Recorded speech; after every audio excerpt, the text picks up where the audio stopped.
Hello, and welcome to yet another episode of Masters of Our Domain, a podcast which is allegedly about Seinfeld. I'm Milo Edwards, someone who's never seen Seinfeld, and I'm joined as ever by my co-host Phoebe Roy. Hello. That is all she ever says. And this week we are joined by a special guest, all the way from the United States of America. It is a medieval historian. Is that the correct terminology? Sure. Yeah, we'll go with medieval. I would say generally old shit. A scholar of old shit, various old shit of varying ages. Shit. Are you not a late antique historian? I thought you were. I'm a late antique. They did not have a late antiquity program at my university, so I was technically a medieval historian, even though I did late antiquity. So just to make things as weird and awkward as humanly possible. Yeah, the Seinfeld period. Yeah. Anyway, well, that's why they call it the Dark Ages, because it was the age when everything was awkward. Everything was That's a bit. right, isn't it, Patrick? That's why they call it the Dark Ages. That's absolutely correct. Yeah. Mm-hmm. Anyway, it's Patrick Wyman. Our friend and yours. And you can't see this, but you'll be pleased to know that Patrick Wyman is wearing a beater. Absolutely. So, that's what we like to see on this show. We do. I was going to say something about being a late antique historian, which is that my director of studies at Cambridge was a historian. He was a classicist, but he was particularly a historian of the Byzantine Empire, and in particular sundials. He was really into sundials. Like, he was like ancient methods of making sundials. He made his own sundials. That's because sundials are sick. Mm-hmm. He made his own sundials. I want to make my own sundials. And he used to put coded references to himself in the designs of the sundials. Oh yeah, like cool nerds. Like, he was a cool nerd. But he had done a PhD at Oxford, and I think this is the most Oxford thing of all, which is that because they because of like the definitions of their different departments, they didn't consider the Byzantine period to be classical, and so they gave him a PhD in modern history. That's right. Yeah, Byzantine, like the Byzantine Empire. That's recent. Sorry, Byzantine is modern history. It's like Byzantine Hitler. That's pretty much the course of history. That's correct. There's an insurmountable gap between the 7th century and the 6th, but not between the 7th century and the 20th. Yeah. Oh, absolutely. That's how I've always looked at it. Thank you very much for that incredibly relatable story, Milo. Yeah. Humanity has been in decline since the Byzantine Empire. That's the position of Oxford University. You got any chat about what was subfusk? I didn't go to Oxford. Let me just say. Or... No, but that's an Oxford thing. Oh, I'm sorry. No, Not you're an right. Oxford. No, you're right. I went to Doxbridge. Thank you very much. You're right. Cambridge is much cooler and definitely doesn't have any of its own ridiculous traditions. I can't comment on Cambridge, but I know that certainly Durham is much cooler. Okay, yeah, no one cares. No, seriously, no one fucking cares. No one fucking cares. We are here. Yeah, we're talking about Seinfeld. We are here. We are not here to talk about to listen to Milo defend where he went to university. We are here to talk about Seinfeld season 3, episode 22, the parking space. The parking space. I'm just going to say up top that this is the most I've ever emphasized with George Costanza. Oh yeah, George is not wrong. George is not wrong one single time in this entire episode. George is absolutely just living my life during this episode. Like, this is 100% what I do every day of the goddamn week. Do you know how many times I nearly wrote just the words Milo in capital letters on these notes? It was a number of occasions. It's been it's probably been a decade since I've watched Seinfeld, and I had forgotten how much I enjoyed it, and B, how completely prescient it is for understanding this particular moment in time. That it's that it really predicted the kind of black-pilled nihilism of the 21st century in ways that I had not fully apprecidaed before this point. Absolutely. It gave birth to it. There would be no black pill without Seinfeld, which is a large claim, but one I'm willing to stand by. Jerry Seinfeld invented the black pill. Yeah, there was the red pill and the blue pill, but if you took the black pill, you just got to find out how wavy and poof on the shirt could get. Yeah. Yeah. You take the red pill, you wake up in the goo and you're bald and you've got stuff sticking into your back. You take the black pill, you wake up in your own cum that's accumulated in the pod. No, we've done this before, and it wasn't less disgusting last time. You take the black pill and you wake up in Jerry Seinfeld's apartment. Yeah, his Euclideanly impossible apartment. Yeah.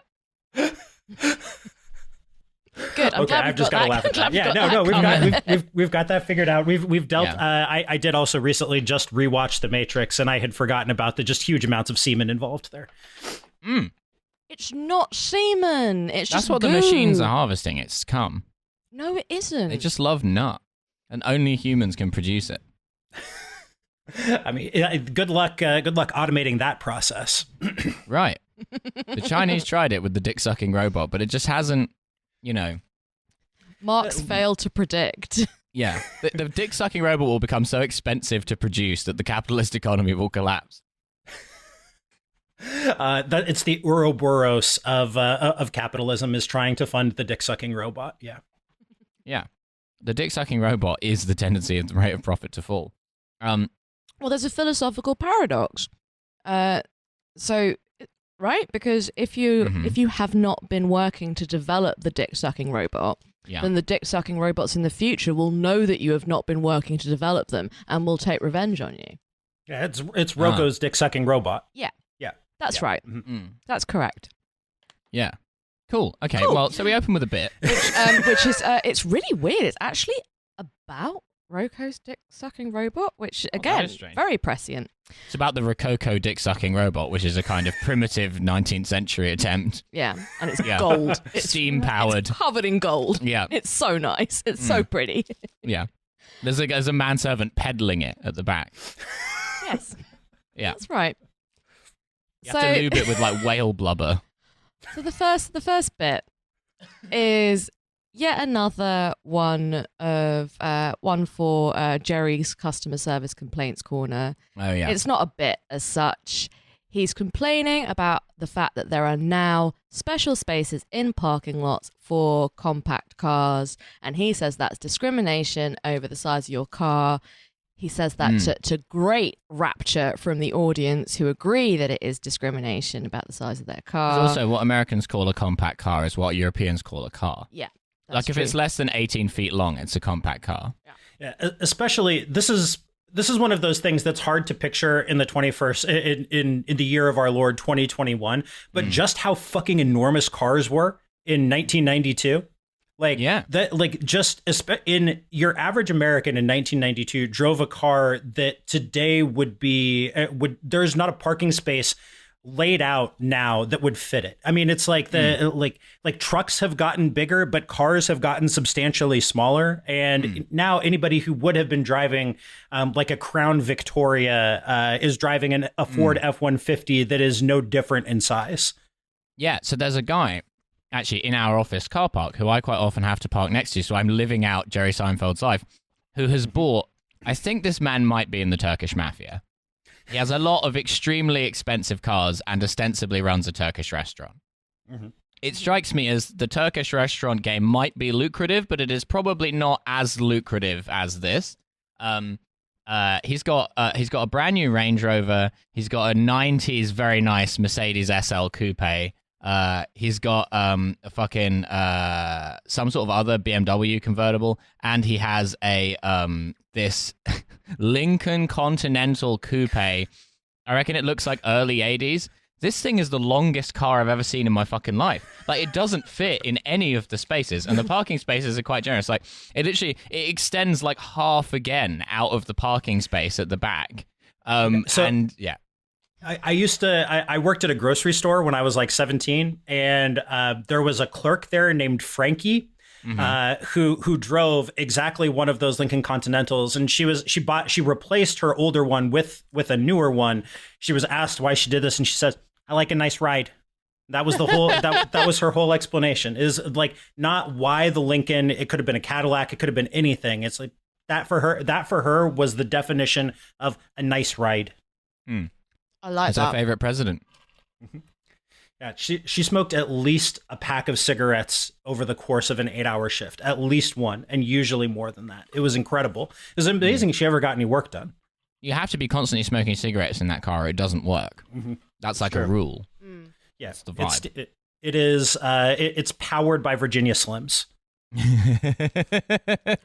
One of my friends used to have this car that was like given to him by you know, one of those like slightly mental friends of the family that you always have, that there's always just like, and they're always called like, you know, uncle something or other, and they're always completely off their fucking tree.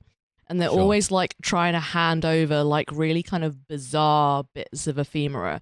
And this guy's a friend of mine. An ephemera file. Yes, that's right. Which isn't actually an okay thing to be. So it's very, very different from anything else. Unless the ephemera you're into is the ephemeral youth of young boys.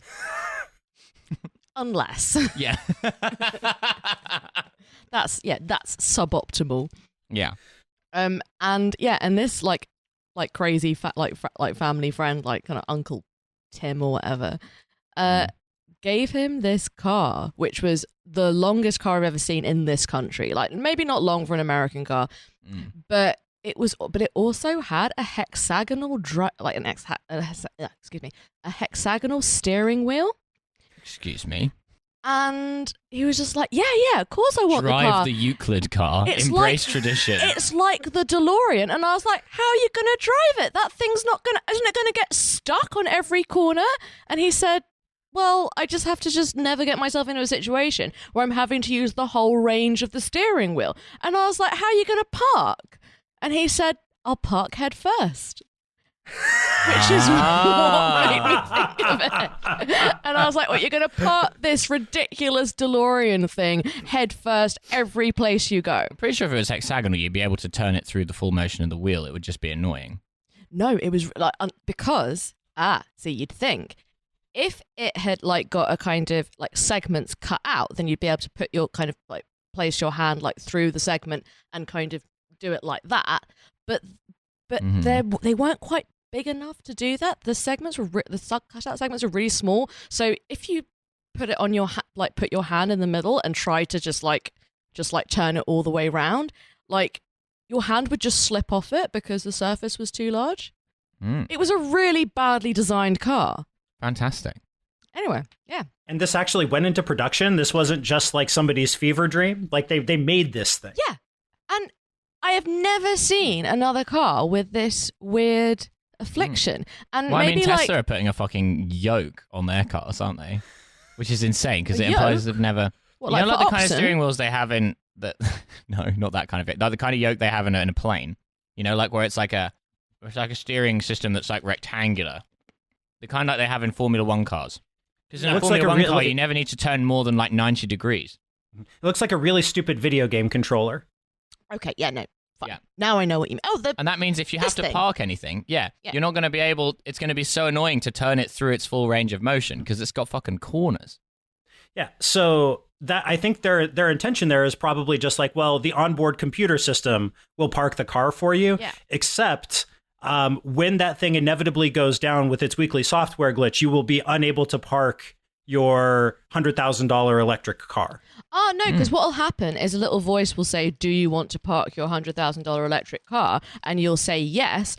And what you don't realize is that's like a kind of subscriber bolt-on extra, and it will charge $20,000 to your credit card to park the car. Yeah, it's parking your car as subscription service. Yeah, no, I love it. I love it. Up and is like, it looks like you're trying to park your $100,000 electric car. Would you like some help with that? I mean, as long as it's speaking in Elon Musk's voice, I mean, could you turn that down? Like, not a chance. Hi, it seems like you're trying to park your $100,000 electric car that you bought from me, Elon Musk. That's not what Elon Musk sounds like. It's a subtle one, Musk. It's hard to do. Okay. It's not. That's not close enough to dredging up memories of apartheid. I think that's the real problem with that accent. Oh, okay. All right, we'll get there. Yeah, you got to make it we'll go more Jerk Van der Klerk. Yeah, you got to make it a bit more emerald mining. Would you like mining. to buy a Tesla? It's there not what he he sounds like, but it's more fun. Yeah, no. Well, you're getting closer to it though. It's because it's not just about the accent. It's really about the vibe. Yeah. And the vibe is very much like, yeah, I'd hire a private mercenary army to go into Angola. Yeah. Like that's the vibe you're looking for with an Elon Musk voice. Absolutely. The Angolan government's been very resistant to electrification. I like the idea as well that like Elon Musk is functioning as like a kind of cold calling salesman for Tesla. He's just like calling people up like, I've got a good lead. Do you want to buy a Tesla? Yeah. I'm telling you, the prices of these are going to go up. You should get in on the ground floor. It's a special deal that I'm doing just for you. This is not pyramid selling. It's how we met Grimes. He was trying to sell her a rooftop solar array. Yeah. He was phoning Canada. He was trying to sign her. He's trying to sign her up for the parking subscription service. He ended up signing up for a piece of her ass. That's right. Phoning every number in Canada, trying to get through to Justin Trudeau. Accidentally get Grimes. Is Grimes Canadian? I didn't know that. Yeah. Okay, fair enough. All right. She gets money from the Canadian government. What for? For CanCon. What? Because you know the Canadian government, if you're like a Canadian person in the arts, they just like give you a stipend.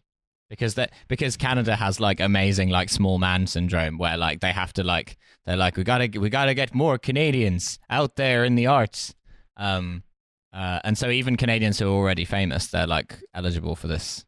I mean, I don't know that she actually claims it. So but wait, like, what? So the two things that the Canadian government gives money to are famous, rich, like recording artists. Just funding Bryan Adams, funneling money directly to Bryan Adams. Which, to be fair, handshake meme between the Canadian government and me because I fucking love Bryan Adams. And commemorating collaborators with the Waffen SS. Those are the two things that the Canadian government gives money to. Yeah, cool. It would be an awkward drinks party. What, with Grimes? I'm not sure. Grimes and the Waffen SS people. And the Waffen SS. Oh my god. I see that you're also dressed entirely in black. I just think we've just gotta love everyone, and yeah. Anyway, so mindful of time. Is he hot or? The bit concludes with Jerry saying that you're allowed to have your ass hanging out of your pants these days. Why not your car hanging out the back of a parking space? Which I think is an amazing bit of incredibly 90s stand-up comedy. Yeah, the kids these days. Yeah, that was a major concern in the 90s was the amount of ass that people were allowed to show hanging out of their pants. Like that is an artifact of the age. And now we've kind of come to terms with it. We have come to accept a wide range of ass hanging. But that was not the case. Jerry Seinfeld asks the perennial question, what are you going to do with all that junk? All that junk inside your trunk? And in his case, it literally is inside the trunk. Inside the trunk, because he's talking about the car. Yeah. And it's revealed that Jerry's driving a BMW 3 Series Saloon, which I think would be considered in American terms a compact car. So I don't even know what the whole bit is about, really. Milo's going to get his car calipers out. Car phrenology. That's what it's time for. Car phrenology. Right. Should we get into the plot? We'll get into the plot of the episode. So we open in Jerry's apartment. Kramer shows up, as he's wont to do. You've just taken the black pill. You're in Jerry's apartment. You've taken the black pill. You're in Jerry's apartment. Kramer has shown up, and he tells Jerry that his car's been stolen again. Jerry says, no, don't worry. I know where it is. And then he refuses to say, and Kramer goes out of his mind and really, really wants to know and ends up begging Jerry to tell him where his car is. And Jerry reveals that Elaine and George have taken the car and gone to a flea market. Kramer is very, very upset that they didn't invite him. Classic. Yeah, he loves flea markets. He does love flea markets. And George has been established in the lore of this program to not know what a flea market is. So why he's suddenly going to flea markets willy-nilly, I think is... After having it explained to him, he's like, well, I gotta go. Gotta check this out. It doesn't seem like a very Costanza venue. I don't know. I reckon he's still in love with Elaine. He's just going because Elaine wants to go. Oh, maybe. That's a possibility. Who wouldn't be in love with Elaine? Be in love with Elaine. It's true. Discussed this at length on this show. Julia Louis-Dreyfus still got it today. Had it then. Oh yeah. I mean, really, like just an extraordinary human being. And I was reminded watching this episode at how good she is at being despicable, which is an incredibly difficult talent to have. Like just to be horrible but likably horrible. Like that's not easy to do. Yeah. There's no context of Elaine's range of character in this show, which is not sexy somehow. Oh yeah, I think that's true. Because this is interesting. We had a lengthy discussion about the time she just went, milk? and how it had no right to be as sexy as it was. Cookies? Yeah. Yeah. It's something that was like that seemed to be like very peculiarly designed just to upset Milo very specifically. Yeah. Yeah, no, it's interesting because I've been rewatching from the start. It's Always Sunny recently, and as great as I think it is, and as much as I love it, they've never hit on likably despicable. They're all just despicable, and that's fine. It's funny, and it means they can get into lots of situations where they can demonstrate their despicableness, but they never manage to hit on the Elaine Costanza sweet spot of despicable but likable. Yeah, Costanza's always right. Costanza is right more often than he is not. He is. But this is the central problem with George Costanza, and something I've been thinking about a lot lately is just because you're right about something, you don't get to say it. Sometimes you just got to be. Sometimes being right about something, you just got to let it go, and George can never do that. That's the no. No, you have to say it. If you know you're right, you got to say it. Absolutely, you got to say it, because otherwise, how will they know that you're right? It's a skill I've come to later in life, being able to not say it. I used to really have to say it. Yeah. And then now sometimes I'm like, you know what? Saying it's going to cause me some problems. This is maybe this is me maturing, or maybe it's just having smoked way too much reefer for many years that I finally gotten to the point where I can just let things go. But I mean, no, that's kind of the central conundrum of life, and it's the central George Costanza conundrum. Is do you have to say it, which is how you end up in the parking spot. I think you have to say it. I think you always have to say it. I will never willingly let anything go. Oh, I know. Believe me, I know. Phoebe and I have known each other for a while, and she's not letting stuff go. That's not true. The other day, I had a very good reason to say I told you so about something, and I didn't say it. No, you just told me that you weren't going to say it. Yeah. Which is the same thing. It's not the same thing. It's not the same thing. It's deliberately not saying it. I'm not going to say it. Yeah. I'm not going to say it. I'm not going to say I told you so. That's like the opposite of saying I told you so. What the hell are you talking about? Okay, so we cut to George and Elaine in the car. George has bought a fancy new cowboy hat, and Elaine has bought a pair of cat's eye sunglasses, which I think she looks amazing in. Yeah, she looks hot as shit. They got little diamonds around the corner. They got the little pointy bits. Like, come on, like this. We love to see it. Great stuff. George in a cowboy hat, kind of a vibe. George in a cowboy hat is kind of a vibe. And he's very happy with his hat. And he tells Elaine that he wishes that he could go around in a hat all the time because... Like it was in the 1930s. It was like a great period for the bald. Yeah, and he calls the night... Well, she says it was like... You should have lived in the 30s because it was like, it was like all the guys wore the hats. She doesn't say all the guys wore the hats, but it's a similar vibe. Yeah, she said a sentence that made grammatical sense. Yeah. That made grammatical sense. That was fine. Shut up. And George says, it sounds like a bald paradise, but he can't wear a hat all the time now in case he meets a woman and he has to see her eyes, her eye, do whatever the opposite of lighting up is. Dimming just loves down. Pleasing women. Yeah. Her eyes slowly turning off. George is the original simp. Yeah. He eats pussy for like half an hour. Like that's Costanza's vibe. Yeah. Actually, but he's dedicated. Yeah. Yeah, exactly. Just disgusting slopping and slurping noises. There's no skill there, but there is enthusiasm. He's wearing tucking in a napkin to eat pussy. Now that's good. Yeah. That's what you want. It's tasty. Actually, getting out a couple of sauces. Actually, we do find out later, much later on, spoiler alert, welcome to Phoebe's spoiler corner, that he actually hates eating pussy and he doesn't know how to do it. Oh. And he does it wrong. Well, you're not right about that, George. No, that's right. Then Elaine wants to look in the mirror so she can see how hot she looks in her new sunglasses. Classic. And he's distracted spoiler alert, by she her looks great. Yeah, exactly. Yeah. Obviously, it's not a spoiler. It's just, just say she looks great in every scene and it will still be correct. And because George needs the mirror, he dings the car, and like as they're driving along later, it starts to kind of rattle around, right? Yeah.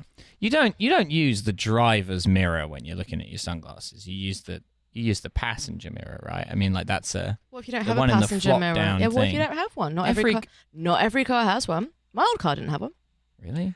I've had a real piece of shit car in my time, and it still had one of those.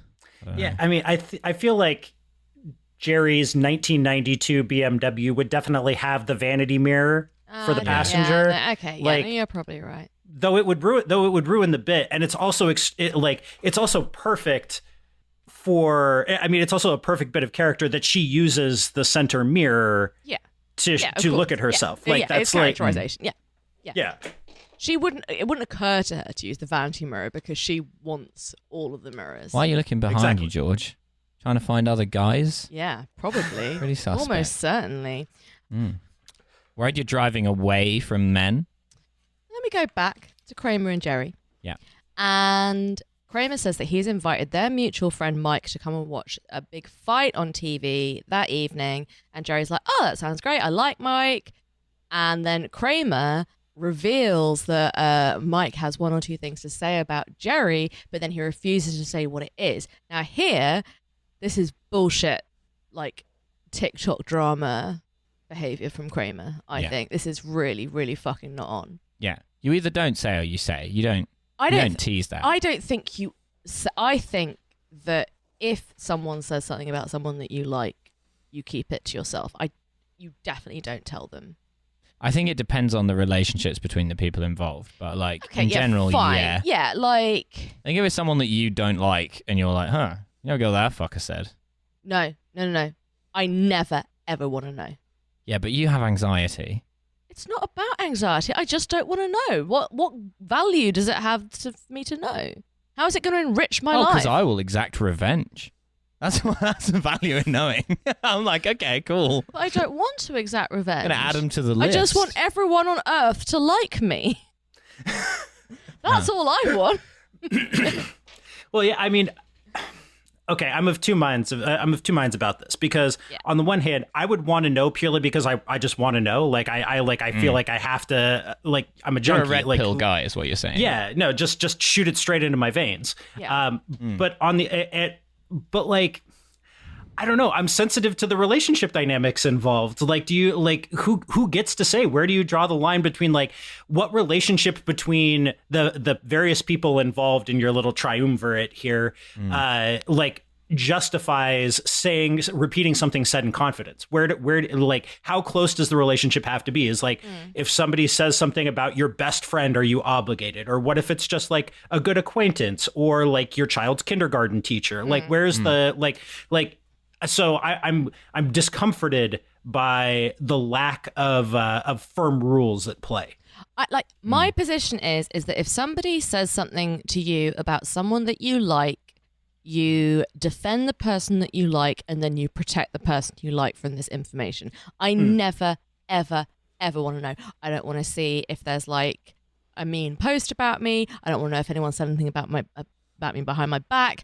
If George was cheating, I don't want to know. Don't tell me. Just don't tell me anything which might upset me in any way. Yeah. That's my rule. Well, I'm going to tell you about mine and George's torrid affair. Well, I know about that. You know, that's written over across both your faces whenever I see you. Yeah. It's a look of shame. I also really enjoyed Patrick trying to apply some sort of jurisprudence principles to Phoebe's theories. Well, I don't think Patrick's listened to the show before. But that's coherent. That's a totally coherent point of view. Like it works. I stand by it. I think that's viable. I don't know if it would work for me because I have to know if somebody's saying something. Just tell me. Tell me. I got to know about it. Like if you're gonna like make me feel like shit, I need that. If I know that there is something, then I want to know what it is. But ideally, I would like to be protected from knowing that there is something. Yeah. First of all, who's talking shit about Patrick Wyman? You could wiretap the TF studio at any moment, and you just hear people going like, "He's just such a big guy." Wish I was that big. So I covered mixed martial arts as a journalist for many years. So I've had people say some of the most horrible things imaginable to me, mostly having to do with how I picked a fight. Like I've had people tell me to go fuck myself. I've had people tell me that they're going to find me and hunt my family down, like just purely on the basis of like who I picked for a fight. So I'm like, it's Yeah. Oh no, they're deeply unbalanced people. Like all Who would have sports thought fans that about MMA fans. They're normally so normal, right? Yeah. So like all sports fans are bad. Like fans of every sport are bad, but mixed martial arts fans are like 5% worse. So when you think, which doesn't seem like that much, but when you think about the bottom of the barrel of already existing sports fans, and then you just keep digging down below that, it's that much worse. And I got to know all of them. I know all 17 of those people, and they're horrible. Oh, amazing! Did you ever piss off the Chechens? They love MMA. Yes. So I got into a back and forth with the guy who manages all of the Chechens, a guy named Ali Abdelaziz, who falsely claimed to be a judo Olympian from Egypt. Among many other things. There's a whole series of stories about this guy. He's a total scumbag. But yeah, no, he got real mad at me. And he blocked me from all of his fighters' accounts, his social media accounts, which he runs. So I no longer get to follow Khabib Nurmagomedov on Twitter because he blocked me. Oh. Sad stuff. Yeah. What's the posting of Chechen MMA fighters like? It varies between Ramazan Kadyrov worship and pictures of Mercedes Benzes they've been gifted, and then like really, really dour group photos. Oh, if you need that, just follow me.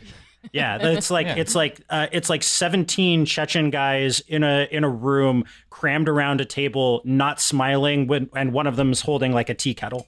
Awesome. And you see that picture 1,000 times. Ramzan Kadyrov, of course, being the sort of like president for life of Chechnya, who looks like what if you gave Ed Sheeran the Chad serum, you know? What if you gave him just so many steroids it would kill a lesser man? You know what I respect about Ed Sheeran, apart from everything? Yeah, sure. Is the shape of him. Yes. First of all, absolutely. Yeah. And second, it's that he has so steadfastly refused to have any kind of glow up, and I really, really respect that about him. He doesn't give a shit. He must be like, think how rich Ed Sheeran must be. Oh, but he still looks like his hair's been cut with a knife and fork. He's still like, there was one year where he paid more tax in Britain than Google and Amazon combined. Oh. That's admirable. Ed Sheeran, yeah. He also pretended that he was setting There's up a lot of VAT on the Chad serum. He pretended he was going to set up a nature reserve in the grounds of his home, but he was actually just making a swimming pool. Oh, it was getting around planning regulations, wasn't it? and they sort of showed up and said, "Why is this alleged nature reserve and like nature lake bright turquoise and shaped like a kidney bean?" And he's just like, "Oh yeah, no, it's part of it." And he also built a tunnel so that he could get to his local pub without having to speak to any of his neighbors. Oh, solid. That's it's relatable. Not that solid. It's repulsive. It's repulsive rich person behavior. The Underground Railroad, but for just getting the pints in. Yeah, exactly. Right in, I realised it wasn't literally underground. Marilyn Monroe's not down there. Ramazan Kadyrov looks like the platonic ideal of a man who's made to beat up people who are tied to a chair. Okay. If you made a guy from the ground up and we're like, this guy's whole purpose in life. No, I'd like to see a picture of this guy. Okay. Yeah. So the Kadyrov experience is incredible. I mean, he's a true one of a kind character. Like, what if you took a fail son, but then he turned out to not be a fail son, and instead like an actually effective brutal dictator? Like that's the Kadyrov experience. But he does things like post videos of himself lifting weights on Instagram, or like makes an action movie trailer with himself shooting a machine gun. Yeah. He also looks a bit like Novak Djokovic's wide brother. Yeah. He's a large boy. Yeah. There's an amazing video of him grilling shashliki with Russian rapper Timothy, and Timothy just looks absolutely terrified throughout. He really reminds me of someone, but I can't think who it is. He shows up in the WikiLeaks cables because, like, in a report of a wedding in Dagestan, where he gave the bride and groom just a gold nugget, just a fist-sized gold nugget, and then was spotted dancing with prostitutes with a gun shoved in his pants. Incredible. Like this, awesome. Yeah, and but he's also one of the greatest supporters of like political Islam in the North Caucasus. So you win some, you lose some. Yeah. He looks like the village giant who gets like brought out to fight one of the minor Lord of the Rings characters as like part of their quest. Yeah, like a B plot. He's a B plot guy. He's a B plot village giant, and they like send along their champion, and they're like, okay, so who are you going to fight? And then kind of the boulders all go kind of, and boom, boom, boom, boom. Out comes the village champion, and it's this guy. Yeah, with a load of shish kebabs. Yeah. That's actually a perfect way of understanding Kadyrov, because that's the role he plays. Yeah. He's Putin's B-plot. Putin is Jerry Seinfeld, and Kadyrov is Kramer. Okay, well... He's just bursting in going like, whoever had a concentration camp for gay people? Fucking hell. You know. Woof, okay. And Putin's like, no, because I have to be slightly more respectable than you. But that's why I keep you around. I see. That's exactly their dynamic. Yeah. Oh, okay, well, that's terrifying. Yeah. Okay. So it turns out, we return to this conversation between Kramer and Jerry, where Jerry is saying, okay, fine, no, you got to tell me. And then Kramer's like, you've got to beg me because you made me beg you to tell me where the car was. They're doing some role playing. They're doing a little bit of they're doing a little bit of power back exchange. and forth, a little bit of a dom sub switching between between Kramer and Jerry, or Kerry and Dramer, which is what I was about to say. Yeah. Kerry and Dramer is like the cursed, like upside down universe version of Seinfeld.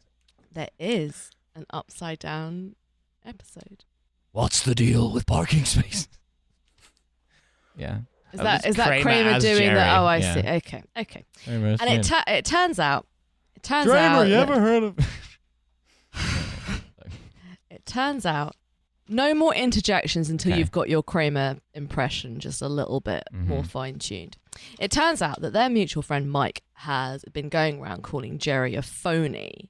The worst thing you can be called in 90s America. Well, like, if you're a comedian, it's probably not a great thing to be called. All comedians are phony. That's why they became comedians. Yeah, I know, but they don't want to hear that they're phonies. Yeah. I don't know. How would you feel if someone called you a phony? First of all, I would wonder what has transpired to send me back in time, like to the point where people are calling other people a phony. That feels like very like Holden Caulfield, you know? Yeah. Like very that's some real Catcher in the Rye shit. So that's the first thing I would do. The second thing, though, appearing naked in a beam of light in a parking lot somewhere in rural America. Yeah, just like Arnold Schwarzenegger in The Terminator, just showing up and asking for somebody's clothes and a shotgun. Yeah, and a microphone. A microphone. Yeah. I must podcast. I must do it. This is a big event I need to discuss. Yeah, I don't know. I mean, if somebody like I genuinely like, I've been called a lot of things, but a phony, I don't know. Like that's cutting. That's hard. I think that's a hard thing would to say. Really hurt my feelings. Like if someone was just like, you're a jerk, you're a dirtbag. I'm just like, no, all of these things are true. But like someone's like, you're a phony. It's like, no. I am genuinely a piece of shit. About being a piece of shit. Yeah. How dare you? How dare you call me a phony? Phoebe's not even real. These theories come right off. Are you saying I'm not the piece of shit I appear to be? What? Yeah, no, I'd hate that. Yeah. I'd absolutely hate that. Yeah, no, that's brutal, man. Yeah. Also, really how brutal. 90s is it that like you would have people over to watch a boxing match? Like that's a big piece of 90s nostalgia right there. Like that's not something that happens today in the same way. People go to each other's houses to watch sport. Do you want to come over? We're going to watch the UFC and send abuse to Patrick Wyman. Yeah, a lot of people have had a wonderful Saturday evening doing exactly that. But like specifically a boxing match, like there was a period from like 1991 to 1998 where like that was a big deal, where like boxing pay-per-views were like a social event that people did, and they made huge amounts of money, which is like the Mike Tyson, Evander Holyfield, like kind of golden age of it. So it's and a great night like for cannibals also, that one. Also a great night for cannibal, like big cannibal representation. He didn't eat it; he spat it out. Oh, it was kind of like a cannibal wine tasting. He was just giving the tasting notes of Evander Holyfield's ear. He just swished. Evander Holyfield is a spittoon for the ear. So, funnily enough, Evander Holyfield is fighting, who is 59 years old, is going to fight a guy named Vitor Belfort, who used to fight in the UFC, and Donald Trump is announcing it. Yes! No, yes. I know about this. It's going to be a beautiful night. And Can you hear me over there, Evander? I don't think you can, folks. It's very bad on one side. Do you know when this fight is taking place? What? It's taking place tomorrow. September the 11th. September the 11th. A royal box at that fight filled with 19 Saudi men.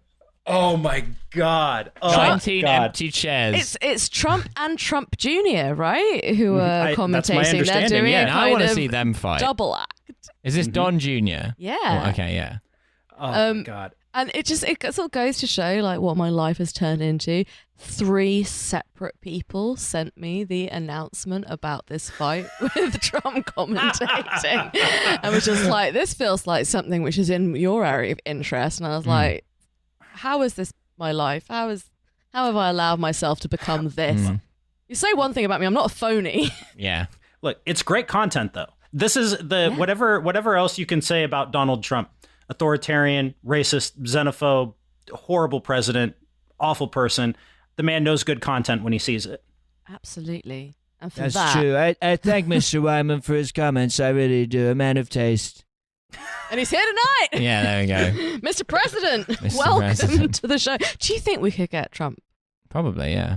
His audio would suck, but... He'd be recording it on his phone. Yeah. He'd refuse to wear earphones, but I bet we could. Should write to his publicist. Anyway, so yeah, and then Kramer says, well, you can't say anything, and Jerry's like, but he's going to be in my house. How am I not going to say anything? And then we return to George and Elaine. And George is talking. Actually, he's kind of giving an exegesis. Let's be honest here. It's an exegesis about what a brilliant driver he is and what a brilliant parker he is. Yeah.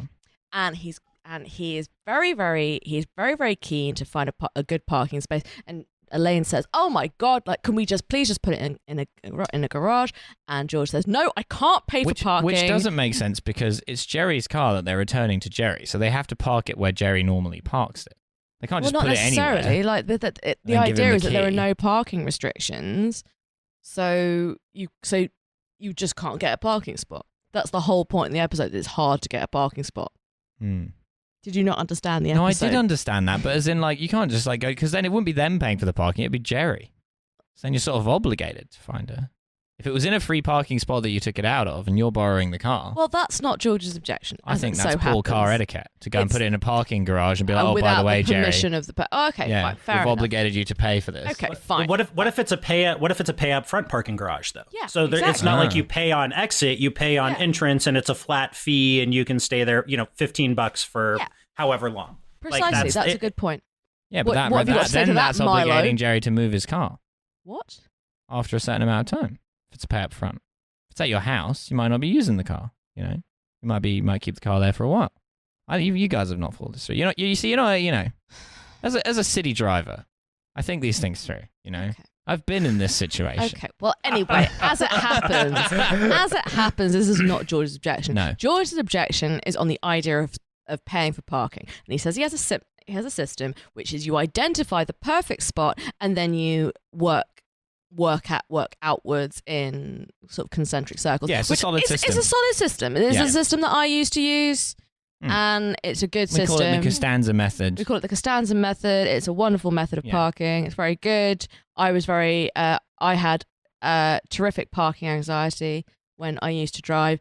Terrific parking anxiety. I had terrific parking anxiety. Some of the best. I was a very good parker. I was great at it, but I was always very, very worried about the idea of there not being anywhere to park. Yeah. This was something that really, really bothered me. That's not an interesting anecdote. However, it is a little piece of the puzzle for the listeners at home who are putting together the little Phoebe law compendiums. Phoebe's law. And one of them is I'm always very worried that there's not going to be anywhere to park. Yeah. I'm worried about whether or not there is going to be anywhere to get snacks and whether or not there's going to be anywhere to park. Those are the two things that that worry me. And the two are not always near each other. Yeah. Duality of man. Yeah, that's the problem. So while George is like going on and on and on about his method of parking and how he will never ever pay for parking because it's like seeing a prostitute, because it's the sort of thing that, you know, why pay for it, because if you apply yourself maybe you can get it for free, which is a good line. I agree with him about that about parking. I resent paying for parking. Yeah. So Costanza, it's like a more pathetic version of a landlord owning a parking garage. Like you're a wannabe landlord. You're a wannabe landlord. You're a landlord of the cars.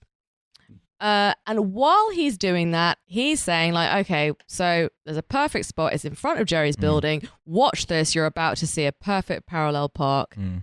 And he's been spending so much time going on about his theory of parking that another car has begun to nose into the space forwards, head first.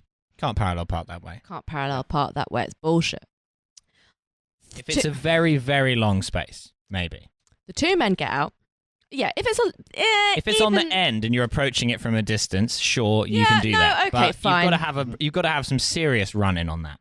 Yeah, it's fun when you get a chance to do it. You know, I'll do the head first park on occasion. If anything, it's sort of quite enjoyable. It's like a kind of the sort of treat which is like rendered not good by having it too often. It's like a very rich dessert. So when you get wanked off, you know, just every now and then, you're like, this is a change. It's like when you get wanked off. It's not something you do much as an adult, you know, like, but occasionally, you know. I wish I could just bottle fingered, you know. I wish I could no sex the afterwards, look. just fingering. Yeah. Like you wouldn't want it every time, but every now and then you're like, you know. Are you like that? Oh yeah. What? Oh, this has been a change. You know.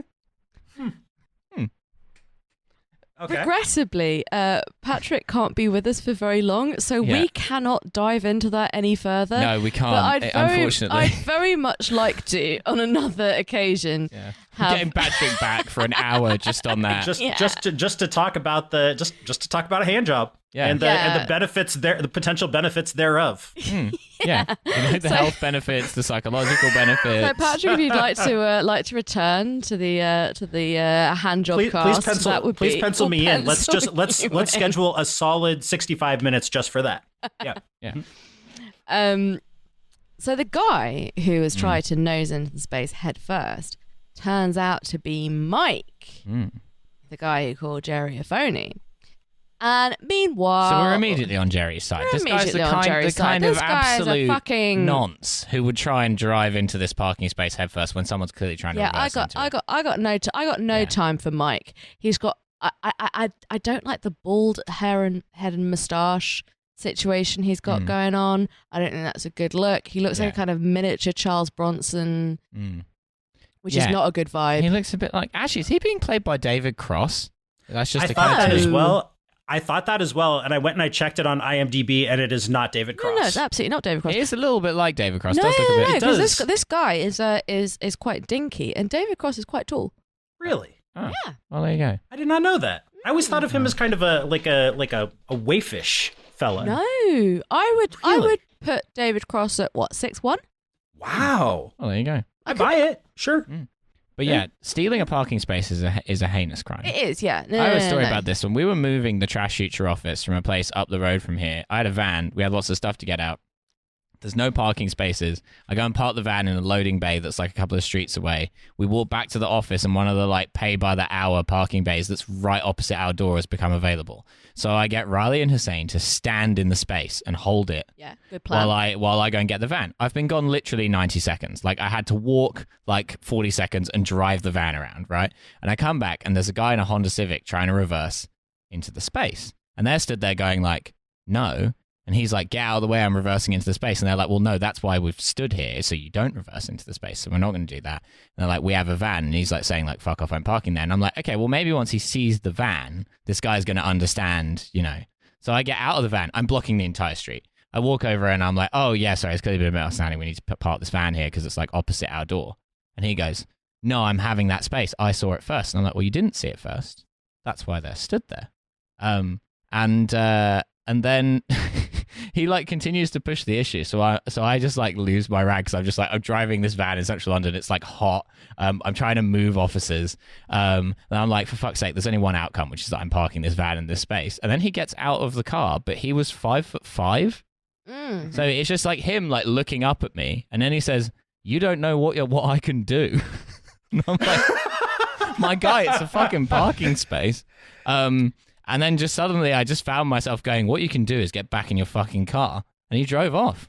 And Riley and Hussein were like, how did you do that? And I was like, I get mad about parking. Yeah, correct. Yeah. There are very few things in life worth getting mad at, and parking is one of them. Yeah, I lived in Los Angeles for 15 years, so I'll fight you for a spot. Absolutely, no question. Yeah. Like there's, especially because the last 9 or so years I lived in Los Angeles, I drove a very large truck, which meant that my parking options were already incredibly restricted because of the just absurd size of this vehicle.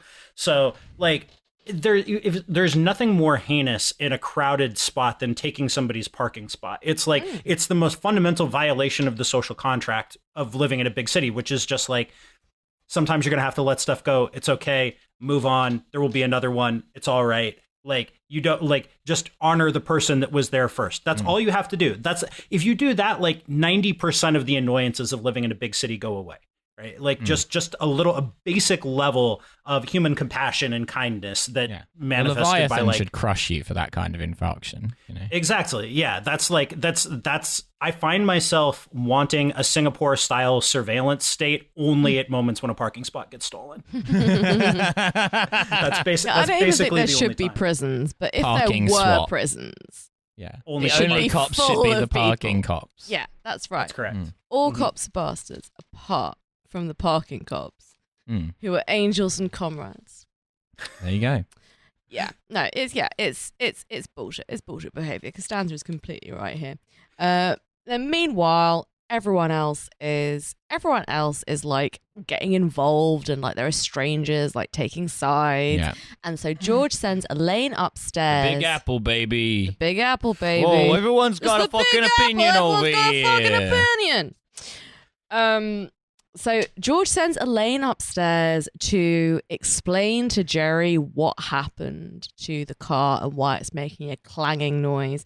And Elaine comes up with this whole insane story about how they got like chased and attacked by like a gang of teenagers with a gun. And then at the end of this ridiculous kind of hysterical story, she says like, oh yeah, and also like now your car's making a kind of clanking sound. Yeah.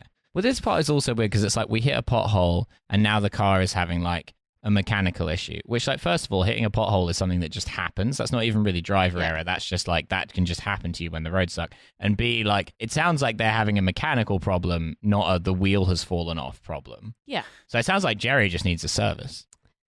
So I don't know why they're even worried about this. Welcome to car maintenance hour with Milo Edwards. If you live in Manhattan, taking your car to get serviced is like a capital T thing, right? Like that's not because you don't just like pop around the corner to the car repair place. Like you've got like that becomes an outing. That's like a whole day where where that becomes a thing that you have to deal with. It's not just like, oh yeah, okay, there's a little something wrong. Like where I live now, there's like 6 auto repair places within a mile of here. In Los Angeles, that would have been like a whole Sunday afternoon. I would have been mad. There would have been yelling. Probably would have cried. But yeah, fair enough. Yeah, fair enough. You get to the garage and it's like a UFC fan who runs the place. Exactly. Somebody who has given you the finger before. Like it's the concern. Yeah. So Jerry is like so worried about them that he gives Elaine a rare hug. And you very, very rarely see anyone hugging Seinfeld. And in fact, that is like famously was Larry David's plan for Seinfeld. Like he wanted it to be like a kind of anti-sitcom. And this quote is, and no one hugs and no one learns. But here we have a hug. Just thought I'd flag that up. Yeah. Anyway, so George and Mike. Seinfeld in that respect is a British sitcom. So George and Mike are still they're still kind of duking it out. Jerry comes downstairs.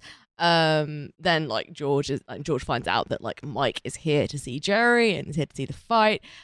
Jerry knows that Mike calls him a phony, so he tries to do a particularly annoying bit on him, as a kind I don't know, in order to rile him up and to get him to actually call him a phony to his face or something. I don't know.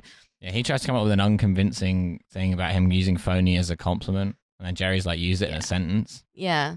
Well, this is after he reveals that Kramer told him. But this is the other thing, is you don't bring it up directly. If you're going to exact revenge on someone, what you do is it is a dish best served cold. It's a it's a cliche, Mike but it's asks true. for it by exaggeratedly laughing at Jerry's weak bit and etc. And Kramer's annoyed at George and Elaine for not inviting him to the flea market, and it sort of it gets a little bit kind of Edwardian farce with people are kind of coming in and out of screen doors and yelling at each other. You kind of expect a kind of vicar to show up at some point. Yeah, the parking vicar. The vicar in this case played by the mother of the small child that Jerry reveals that his father's store is going out of business. Which is just it puts a perfect cap on the episode where again, nobody learns. It's all just and it's all horrible, which is fantastic. That's exactly the way it's supposed to be. The whole point of this is that Jerry cannot show good judgment, and he gets accused of not showing good judgment in telling Kramer that George and Elaine went to the flea market without him, and he's like, no, I've got good judgment. And then the very next thing he does is tell this little child that his dad is going out of business. And Kramer has a go at him for showing no judgment in telling this child this, and then exercises even less judgment by congratulating the mother of this child for being pregnant when she is not pregnant, which again, very 90s. This is very a 90s sitcom, a 2010s or 20 Such a now, classic anxiety. 2020s sitcom is very much you do not comment on women's bodies, just full stop, which is fine. Yeah. I think that's okay that the culture has moved to a don't comment on women's bodies. I think that's fine. Yeah, Phoebe's looking me dead in the eye here, almost daring me. And I'm not going to rise to the bait. Yeah, I mean, it's impossible to overstate how in 90s sitcoms that was low-hanging fruit that was used really horribly, right? It was commenting on women's bodies was a constant, continuous form of humor that was employed in those shows, to fill space. It was just awful. Frasier did whole plot lines about it. Oh yeah. And it was bad. It was just yeah, I don't think we're not missing anything from the comedy discourse by doing. No, I think that's probably right. But of course, in Britain, we still have Mrs. Brown's Boys, where Mrs. Brown is horribly over-sexualized.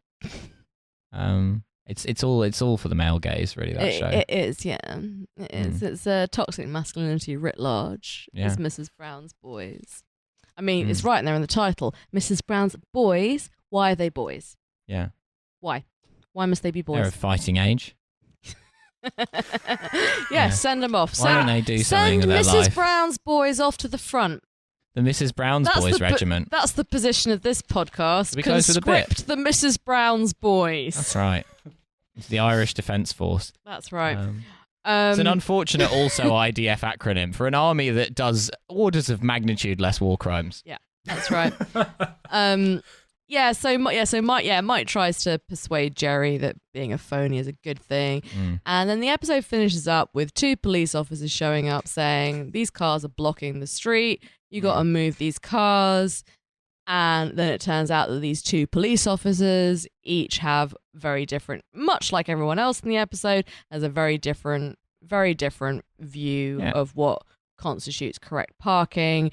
And it's very much set up as... It's also a white and a black cop, as though Seinfeld's really trying to do discourse here. Yeah, there's some discourse going on here. But it's definitely the case that the episode is saying there are 2 types of people in the world. There are people who think that it is acceptable to go headfirst into space and people who do not.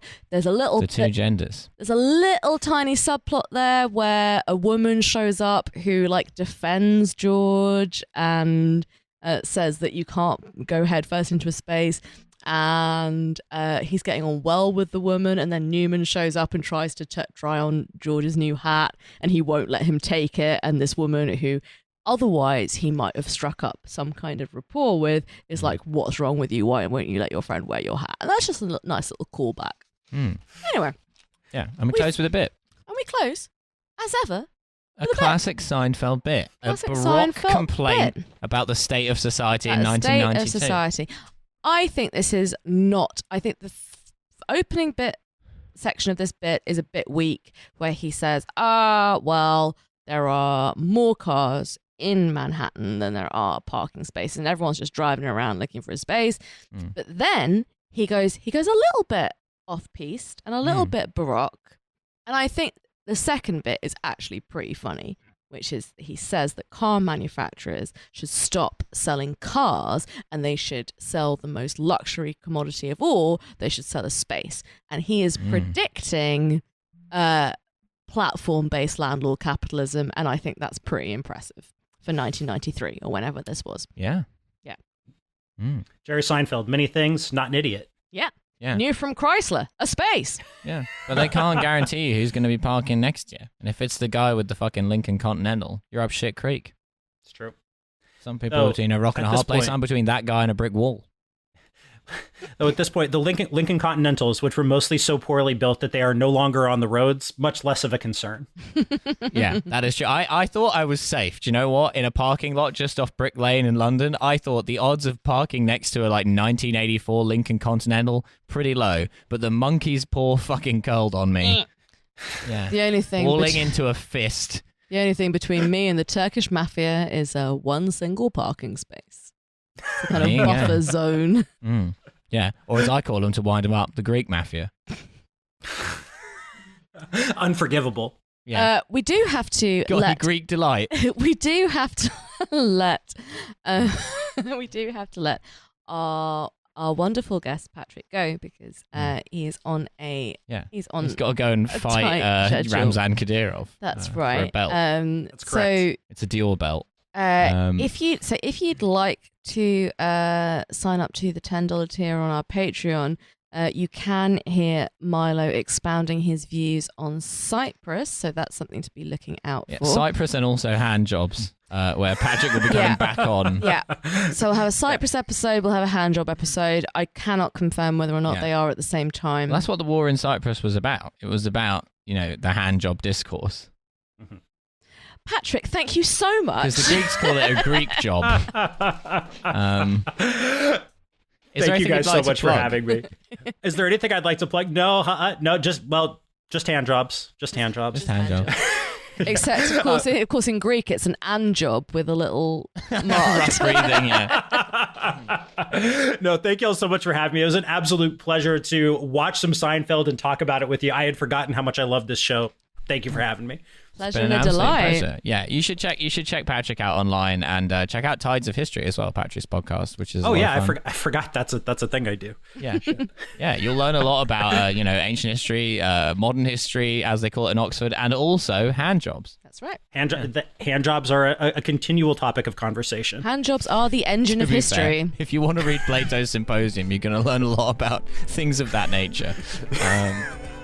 All right, and we will see you next week on the bonus feed, or the week after that on the free feed. Catch you later. Bye-bye. Bye.